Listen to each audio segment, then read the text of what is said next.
So, my first question is for you, Tiago. Who was the first to be aware of Nancy's story between you and your producer, Drew? And how did you become aware of Nancy's story? So what happened is I and Drew and I we made a short film called Chocolate. It was a fiction story about a housewife who become homeless in downtown LA, and she had early onset of Alzheimer, and it was a complete, really fiction story. And even during the time that we were about to make the film, we went to Alzheimer organization and showed them what we were about to do and ask questions if that would be real or not. And they say, well, I don't think someone will be missing LA for more than 2 days. And anyways, it was not encouraged to make this short film. Anyways, we decided to we made the film in July 2016. We shot in July and we finished by September, I would say.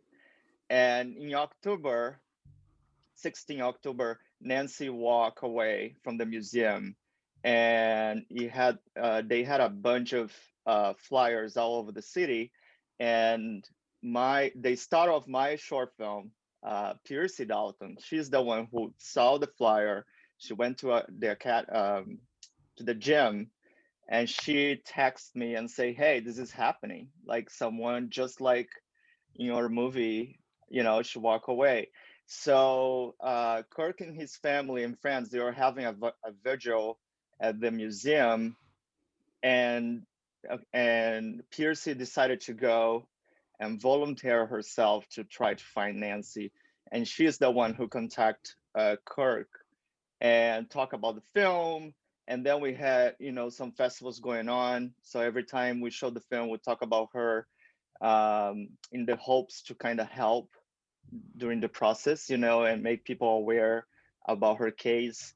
And that was, for the entire year with festivals, that's what we did because as I believe Kirk and everybody around, we really thought she will be fine really quickly because that's what they told us.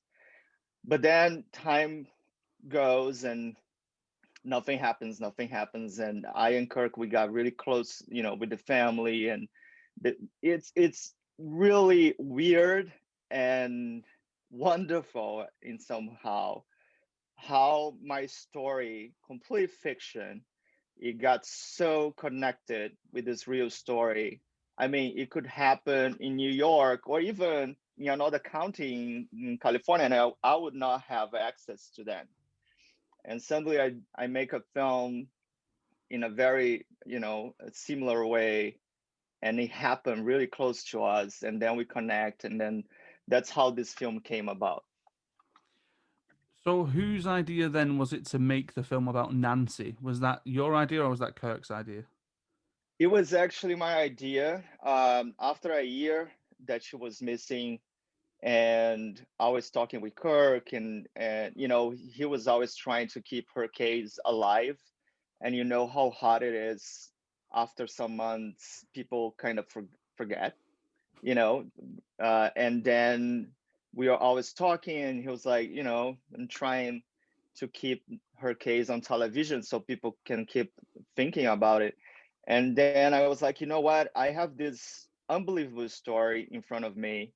And I think that this is a message for filmmakers out there. Sometimes we get ourselves into scripts and crazy ideas, and sometimes we just have to look around us.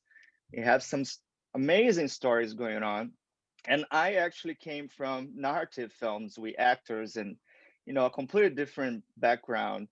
This was my first documentary, and when I decided to do was really to tell the story. The story is always the most important thing for me, and I think it would be awful as a filmmaker to let the story pass just because I don't do documentaries. Like, no, if you're a filmmaker, you tell stories with your cell phone, whatever, you find a way. And that's what happened. And then I talked with Kirk. I actually sent him an email. I was like, I have this idea. I don't know if you're gonna, accept. And he was excited to. And they really was amazing because they opened up their hearts, their houses, their lives. It was for sure uncomfortable because, it was a huge process for them. And I was there with a camera in their. So yeah, I don't know. Kirk can say by himself how was that for him. Well, it was um, especially Nancy, but I'm a little less so. But I'm not all that public of a person. So the whole Nancy thing, I got interviewed by a whole bunch of TV stations. I'd never been on TV before, anything like that before, and um, so I seem to be able to do that.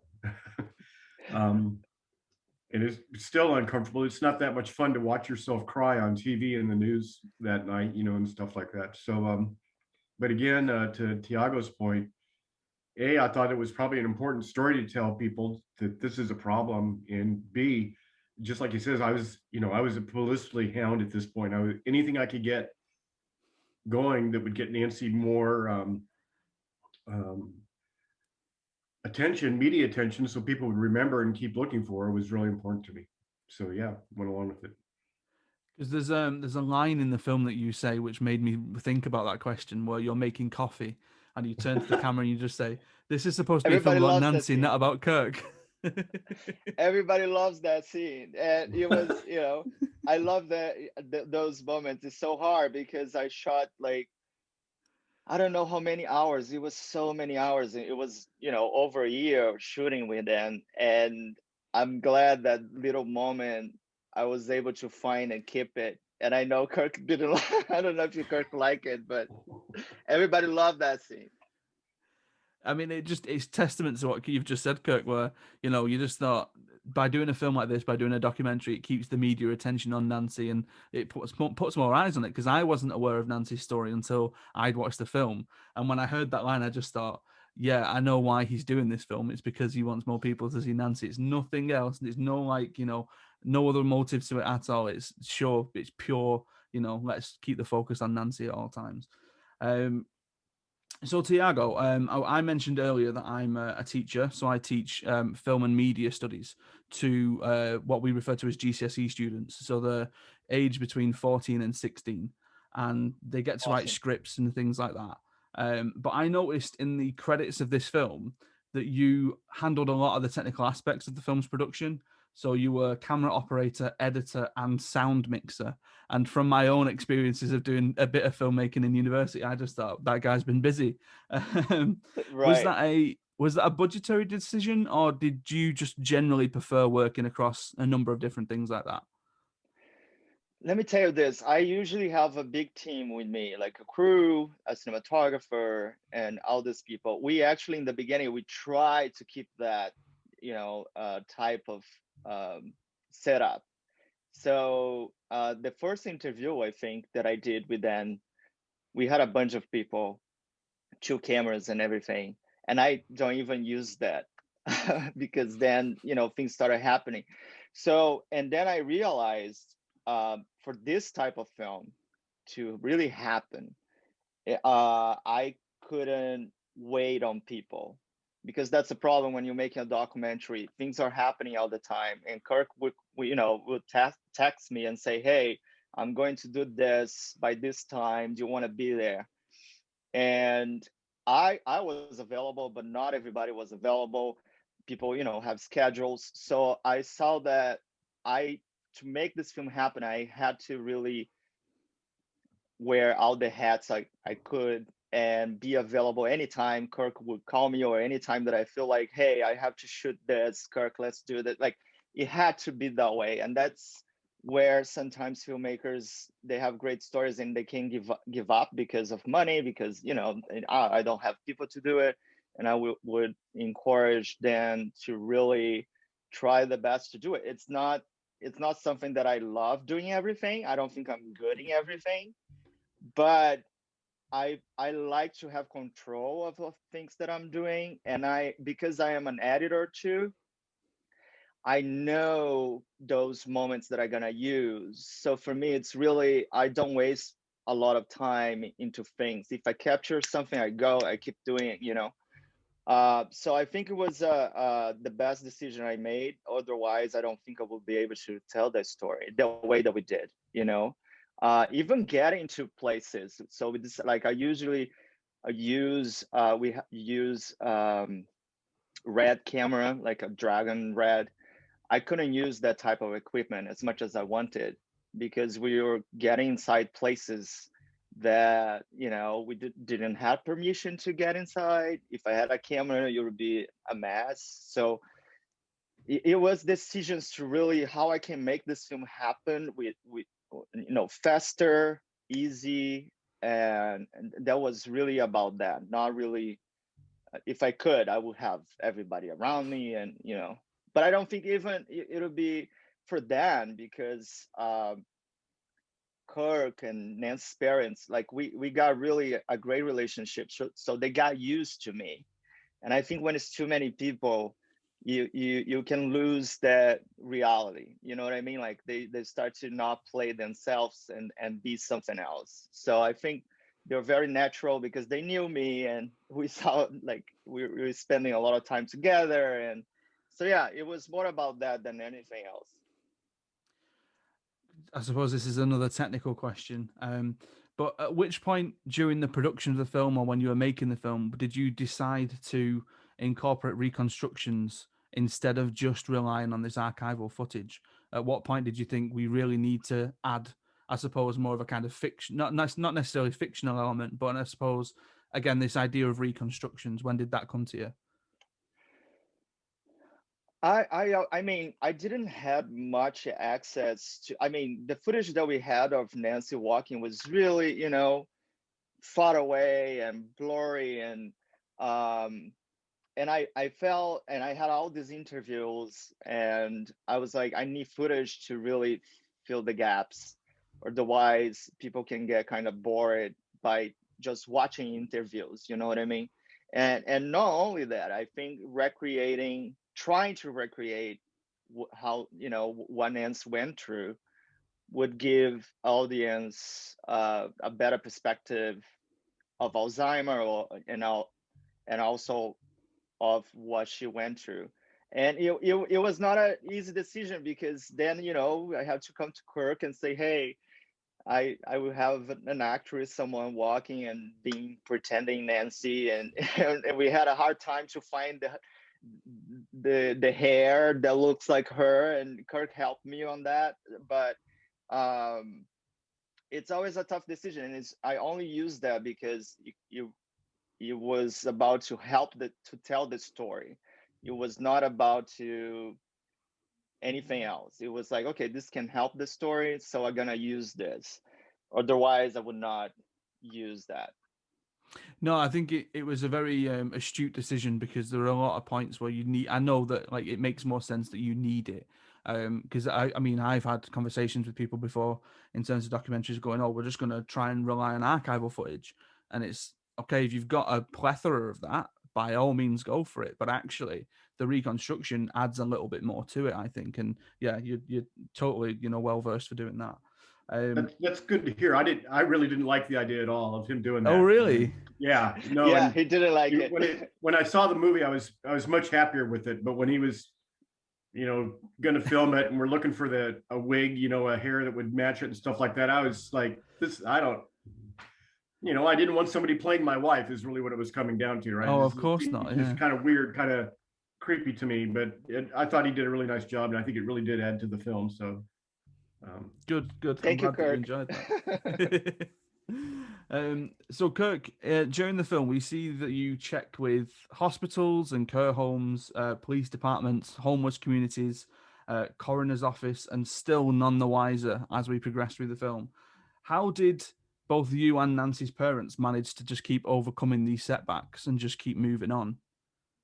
yeah, wow, that's a tough question to answer actually, because I asked my friends several times. I said, you know, am I insane, right, to keep on looking for her?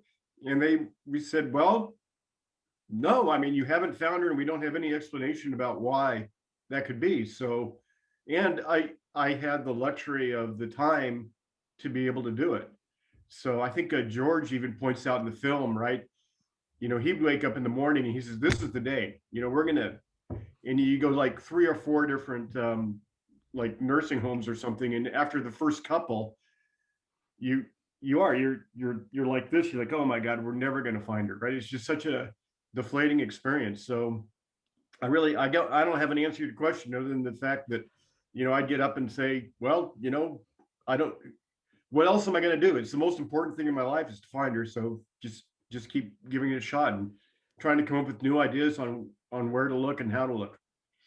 No, admittedly, I when I wrote these questions down, I put them through my wife, and she just said to me, "Well, how do you think he's going to answer that?" And I said, "To be honest, he's probably going to answer it in the same way that I would." And it's just you have nothing else to do. That's the kind of human intuition of I need to go and do this. She's my wife. That's my duty to go and do it. And I was just interested to see your take on it because I think the one thing as I was watching the film is we go along with you. We go along with Nancy's parents. We want to know just as equally as you do what's happened to her, where she is, and things like that. So actually, just your sheer determination to do it is everything we need in terms of for us to carry on and hopefully get to the end of the story as we do. One thing that it would be remiss of me not to mention is I think the greatest achievement to come out of your search for Nancy is the LA Found initiative being passed. And I just wanted to know what it means to you for the LA Found initiative to be used as widely as it is today. It's pretty gratifying, and I'm still actually quite involved. I have a meeting this afternoon with LA Found, so I'm pretty still involved with it. And it's sort of still in the experimental stage. We're trying to figure out how to get it more widely known and adopted by people that are, you know, in this situation. And it's just like everything else in the world is marketing, right? How do we get more people even aware of it? So it's sort of a constant challenge. And a couple of friends of mine or Nancy's elsewhere in the country are trying to get something like LA Found going in their communities, and it's just like pulling teeth. It's just so hard to get people interested in, which just is fascinating to me. I don't understand why the Alzheimer's Association isn't jumping on something like this, right? It and and of course it's not a hugely widespread problem. It's not like um, every day there's another person with Alzheimer's that goes missing and ends up dead. You know, that it's not that, but more and more people are going to be getting Alzheimer's disease, and this is going to be an increasing problem. And especially for people that are younger, like Nancy, who are physically fit, they're not going to be a block away, which is where you find a lot of the seniors, right? They're going to be like Nancy, they're going to be gone. And so having this technology is really important. It's and having efforts to keep people from wandering in the first place and making caregivers aware of the problem. I think it is important. It's very important. And even for autistic kids too, because they Oh walk yeah. away too. Almost even more so with autistic kids. They're like guaranteed to go. They're going to bolt, and they don't wander, man. They bolt, right? Right. the entire sequence. Go on. Sorry. Oh, I'm sorry. What really hopes is to people to watch. I get a lot of replies from people who watch the film and say, you know, I'm talking more, or I'm helping Alzheimer's Association. I'm like, people really got really interested. I hope the film get more attention and more views, because that could help other places to understand how important this is. Because the one scene that is still shocking to me is when we start going into this idea of, you know, is there a missing persons case for this person? Is there a missing persons case for another person? And actually, for whatever reason, and I think it boils down to like administrative neglect, that if someone is deemed to be vulnerable, whether it's through an impairment or a mental illness or a physical disability or anything like that, for whatever reason, the authorities just kind of go, oh, well, they're going to be really hard to track. And I just think that the whole purpose of LA Found, and even just the simple thing of we're going to put a wristband on these people, we're going to make sure that the wristband works, and then we can track what happens to them, just to me seemed like common sense. But I think with everything, you just kind of think of it and go, well, why hasn't this been used sooner or earlier, and it's because unfortunately no one's thought of it until now. But you are 100% right, Kirk. I don't understand why it would be like pulling teeth for a county or for a community or anything like that just to go, let's start doing this. It baffles me. It totally baffles me.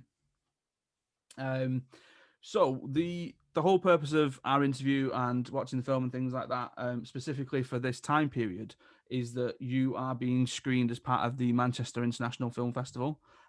What made you target the Manchester Film Festival? I actually had two experiences before with two short films. The one that actually ended up become Nancy helped to meet Kirk and everybody.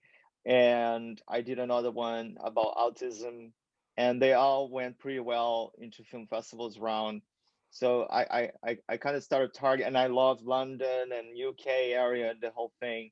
And I start, researching more and more and getting connections here and there, and people talk about Manchester Film Festival as well. I did not apply with my short films before, and I try with Nancy now, and we got accepted. It was great, my first time trying, and I think it's very important for film festivals to like outside the USA as well, to bring the attention to the film and help create this message around. I hope a lot of people are gonna be able to watch even now because it's online, and you never know who can watch a film and get inspired by and help people. Well, I think in a strange way, as much as we kind of mentioned this off podcast, that it's a shame that you can't come over for it, and it's a shame that it is online, because weirdly enough, and I feel like I'm coming a little bit full circle here. My last kind of big pre-lockdown, pre-lockdown outing before the whole coronavirus in the UK shut down was the Manchester Film Festival last year. I went to one of the screenings for that. But I think in terms of getting more eyes on the film and getting more people to see it, you can see it online. So surely more people are going to see it through that way. It's going to be much easier for people to access it rather than one specific screen in a cinema in Manchester. Right.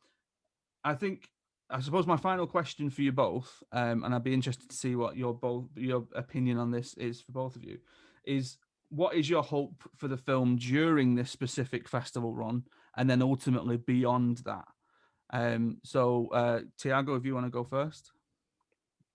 Yeah, for me, like I said, I really hope as a filmmaker we make films for people to watch, and as many people can watch as possible. And it is our premiere in the UK area. We have a team working, trying to negotiate, with television and streaming platforms and see where the film can go. And I hope it go pretty well during the festival, and that can help to open those doors.